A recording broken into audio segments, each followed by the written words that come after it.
andro voatokana ho isoanao ka olazaiko eto anatreny izao rehetra zao raha ny ato am-poko mbola tsy miovatra am'zao fa miamitombo lay fitiavako anao averiko renao fa tena tianao manomboka androany aky fiainana vaovao no miandatsy fitatsotrano ilay fity nampiray antsikany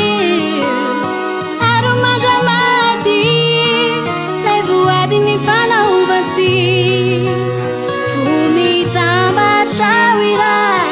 podory mantraky zay namaro azy ireo mpanentsika antsike aleo izy indray no leo fa tsika tsy maintsy ho tafity sao tokinao ianako andraikinako sao sy anao miaraka tsy mifankafory tsikinatomany raha ny saraka de sanatriny am'zany averiko renao fa tena tianao manomboka androany aky fiainana vaovao no miandatsy fitatsotrano ilay fity nampiray antsikany aro mandramaty lay voadiny fanaovantsy